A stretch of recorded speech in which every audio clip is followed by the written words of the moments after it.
আসসালামু আলাইকুম। আমি রিপেয়ার এক্স থেকে কাউসার বলছি। আপনারা হয়তো আমার ভিডিওর থাম্বনেল দেখে বুঝতে পেরেছেন আজকে ভিডিওর টপিকটা কি।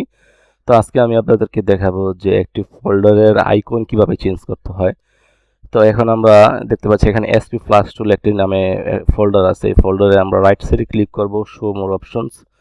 অপশনে যাওয়ার পরে প্রপার্টিসে যাওয়ার পর এখানে আমরা ক্লিক করব হচ্ছে কাস্টমাইজে ক্লিক করার পর চেঞ্জ আইকনে যাওয়ার পরে ব্রাউজে যাওয়ার পর আমরা এখানে যে আইকনটি সিলেক্ট করব সেই আইকনে যাব। আমার যেরকম আইকনটা আছে ডেস্কটপে যাওয়ার পর হচ্ছে এখানে এসপি ফ্লাশ টুল এখানে যাওয়ার পরে আমি এই আইকনটি, এটা একটি অ্যাপ্লিকেশন, এই আইকনটি মানে আমি আমার ফোল্ডারে দিব।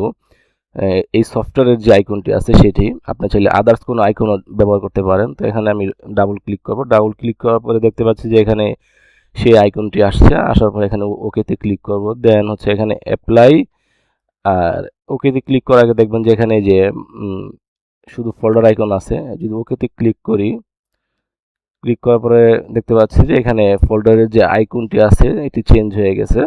তো এভাবে আপনারা আপনাদের ফোল্ডারের আইকনটি চেঞ্জ করবেন। অনেক সময় বুঝতে অসুবিধা হয় যে এখানে ফোল্ডারটি কিসের। তো তখন দেখা যায় যে আপনারা যদি ফোল্ডারের আইকন সেট করে রাখেন তাহলে আপনাদের জন্য এটি বুঝতে খুবই সুবিধা হয় যে এই ফোল্ডারটি কিসের। তা আমার এই ভিডিওটি যদি আপনাদের ভালো লেগে থাকে তাহলে অবশ্যই আমার চ্যানেলটি সাবস্ক্রাইব করে দেবেন এবং আপনার মূল্যবান মতামতটি কমেন্ট বক্সে জানাবেন যে ভিডিওটি কীরকম হলো।